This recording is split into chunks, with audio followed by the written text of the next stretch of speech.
Well, good afternoon, everyone, distinguished delegates, ladies and gentlemen. And I would like to first thank the Express Group for ensuring and creating this platform for all of us to interact over the next 2 days, discussing and deliberating around both the challenges and the opportunities that we see plenty in this evolving Indian healthcare landscape. With that in mind, and thinking through the great significant changes that are taking place in the entire Indian healthcare ecosystem, we can only describe it in kind of two words. One is disruption, and the other is around the significant opportunities that come along when disruptions start taking place. So when I thought about what I should be talking about today, I thought that particular topic around India healthcare, financially fit and tech empowered, is the subject that I should be addressing it from my standpoint, working in the knowledge industry. So when I start to look at the kind of challenges that we kind of encounter in our current ecosystem over here, there are many challenges. And while I don't have an exhaustive list of these challenges, I thought I should pick up three key ones that come to my mind. They are in no order of priority, and you could differ on both the ranking as well as the mix, but I thought those three challenges are very pertinent. When we start to look at the pressure, the increasing pressure on the financial health of healthcare providers, it's very clear that if we look around, the corporate hospital chains are coming under increasing margin pressure. And there can be a variety of big reasons, including the significant price controls that have come into play, and also the fact that, which is basically driving a huge focus on operating efficiencies. The second, as Dr. Moopan pointed out and discussed a bit at length, is Ayushman Bharat. Ayushman Bharat is also a great disruptor in a way. Ayushman Bharat is going to be a game changer, and over time, it holds out the promise that there will be significant and more investments that the central government and the state governments are going to bring into play. But like it or not, in many situations and instances, this is disrupting the way healthcare providers are practicing this at the tertiary care level. The third kind of big disruption is the digital disruption that is disrupting healthcare delivery across the entire value chain when we start to look at the new emerging B2B models and B2C models coming into play. So I think the idea around in this Senate is to deliberate over some of these challenges and then basically identify and agree on what are those key levers that we need to pull to be able to achieve our goals and our priorities. To start to look at priorities, while we kind of have our, kind of a full list of our challenges, I think the one key priority that I think all of us in this particular audience will agree is that our central mission is around patient care. Providing patient care which is of the highest quality and yet is cost effective. And as a result, through effective and high quality patient care, we are able to reduce variability and improving coordination of care delivery. The second kind of priority that I see is around consistency in care delivery. And this is becoming a much more relevant and even critical priority given the need for building a robust kind of a mechanism of sharing patient and clinical information across multiple handoffs that are happening place. So when you see care is getting out of the walls of a hospital, it is moving across venues, it is moving across providers. And all of this is happening in an environment which is fragmented and which is siloed. So that makes it a little bit more challenging. But when we start to look at, is that a priority? Of course it becomes a very, very big priority if we have to build an efficient, sustainable healthcare ecosystem in our country. The third element is around maximizing team performance. Now, if you are a provider or a CEO or a CXO of a hospital group, you have worked very hard in bringing on board, recruiting, and then managing people with very high credentials, people who are highly educated and are high-performing individuals. But the challenge is, how do you basically get to mold and manage this into an effective workforce and an interdisciplinary unit? I think the requirements are still significant in making sure that this particular workforce becomes very effective and is impetus and focus around making sure the most credible, updated information or knowledge is available to them, the most current and state-of-the-art processes and tools are made available to them. It's not easy, given all of our other competing kind of priorities that we have, to be able to make sure that that happens. So, as a result, when we start to look at the three key priorities that I believe we need to establish, to be able to pull these things off, we need to start to look at three key areas as a focus, which is technology, knowledge, and the process focus. So when we start to look at our healthcare system in terms of how it has evolved and where the gaps still are, we got to start to look around the three key areas, which is around people. That's where we have focused on. We focus around processes, and we've kind of focused on technology not in a consistent way, but we have. When we talk about people, we are talking about the whole focus has been on getting and enabling, building clinical acumen, because clinical acumen is required to be able to treat and deal with an increasing number of patients and increasingly demanding profile of patients that come through.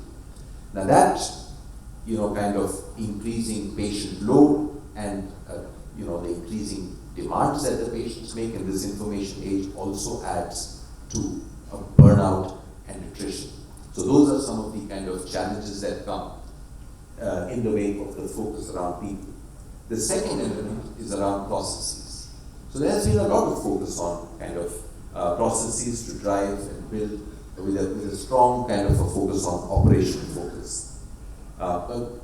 And when we talk about operational focus, we've worked very hard at your level on building standardization and building accreditation, driving operational efficiencies, driving clinical outcomes, and building this through interdisciplinary teams and adopting evidence-based practices. But we still get variations.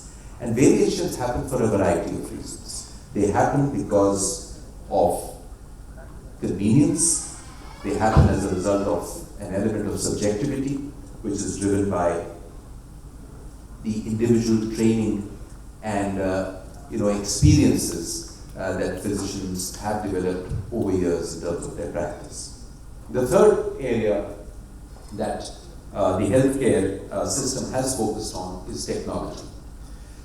There has been a lot of significant investment in kind of bringing in technology when it connects with diagnosis, when it talks about imaging, when it talks about bringing technology to carry out cutting-edge procedures. So a lot of focus and well understood at in the hospital ecosystem. Then there is investment in terms of the supporting back office IT infrastructure. There have been investments from good to significant investments now that I see and that we see in the hospital space. But where the gap and challenges is in the physicians or the clinicians' understanding of the relevance of information technology in terms of how it relates to clinical care and the care continuum. And that is because the investment in IT technology is seen as investment for technology's sake, and not being able to make the connection in terms of how this is essential, or if it's essential or not, in the care continuum. And one big reason for this kind of a gap is because we have not integrated knowledge with technology, which brings me to the missing element, which is knowledge itself. And so when we start to look at how do we start, because knowledge, I believe, is at the heart of healthcare. So when we start to look at what next, in order, how do we basically integrate knowledge into the entire healthcare ecosystem and its impact in terms of all our ability to drive and achieve our priorities and goals, we need to start building out what is called a knowledge-first mindset.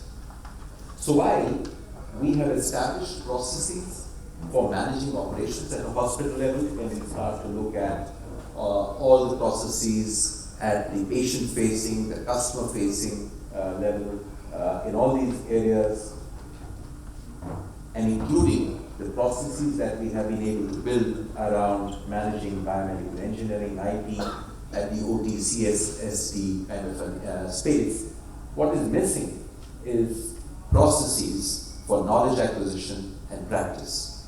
Those processes are missing, and those processes are very critical in terms of how do we start to build out a financially fit and tech-empowered ecosystem for ourselves.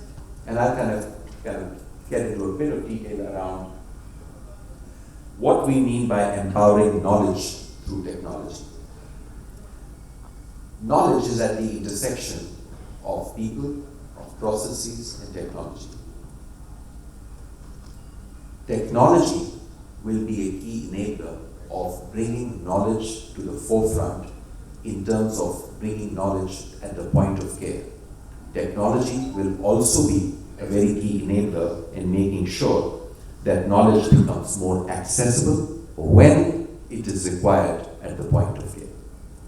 So when we start to look at our clinicians, in this day and age, they cannot solely rely on their own memory, right? Having knowledge at a sufficient level is a given, and it's very important. But it is also important to understand and know when and how to be able to access the rest of the details that are required from time to time. That becomes important because the patient profiles are rapidly changing, the disease demographics are rapidly changing, patients are coming in with increasing levels of comorbidity, patients are coming in through multiple handoffs to clinicians. So that's at the end of the increasing complexity and the challenge. And the right side is about the explosion of knowledge that is taking place, the availability, the increase in the clinical data, the increase in leading to evolving guidelines, and the new evidence that is available. So that has to get increasingly married into our memories to be able to deliver what is called true and credible evidence-based care.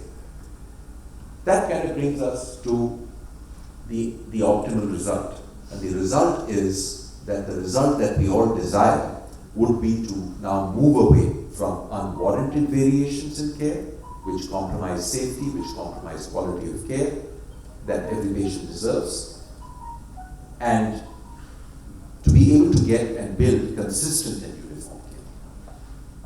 So the underlying context to all of this is that why does unwarranted variation happen? in spite of all that we've been able to do in terms of the kind of processes that we've built, the kind of focus and investments that we've done. I think it happens for a kind of a simple to understand reason, which is that clinicians practice differently or tend to practice differently because their training and practice experiences are very different. They come from different backgrounds. And our objective over here is how do we start to build and ensure that this starts to get a little bit more unified in terms of their practice approaches by anchoring this into evidence-based knowledge. And that kind of builds a fairly compelling case for clinical decision support systems. Clinical decision support is, the terminology is has different connotations for different people, but at a high and a broad level, it is a set of processes along with knowledge content and digital functionality, building it into a system that basically allows, supports, enables, and guides physicians on a current, credible evidence care pathway. So, clinical decision support can become a unifier in building a unified care experience and leading to quality and safety. With that, I kind of wanted to bring this whole kind of a conversation home in terms of the kind of challenges that we spoke about and the role of knowledge empowered technology and how it can address, the kind of three key issues that I talked about. So when it talks about financial health and getting healthcare providers more financially fit, adoption of knowledge-enabled technology helps you drive those efficiencies. When we talk about cost of medical errors, litigation, whatever else happens which leads to erosion of brand equity, standardization through current, credible, and evidence-based clinical decision support systems can be hugely beneficial.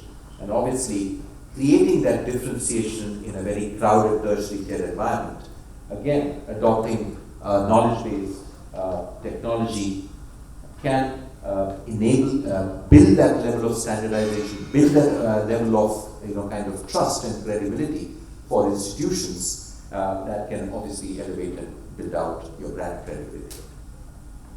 And finally, it's about coming and building those collaborations and partnerships between knowledge and technology providers and healthcare providers. And Elsevier, as many of you may know, has been in business over the last couple of hundred years, starting off as an iconic publishing house. If people will remember, the Lancet, which came out in 1823.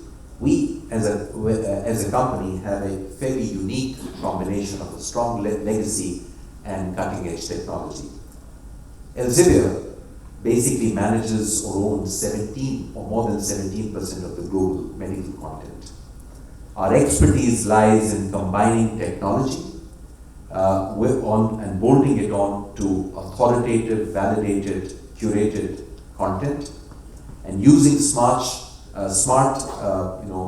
search tools, mobile technology, and now artificial intelligence-enabled clinical decision support systems to be able to address the many problems in accurate diagnosis and providing accurate treatment is something that we would like to discuss more, have an open dialogue. We don't pretend to say that we bring all the solutions, but working with each other, we will be able to, I'm sure, leveraging these enabling knowledge and technology that we have to start to work in customizing solutions which address your pain points, which address your needs, and which finally address and bring out what is called, patient care at the highest level and which is still cost effective.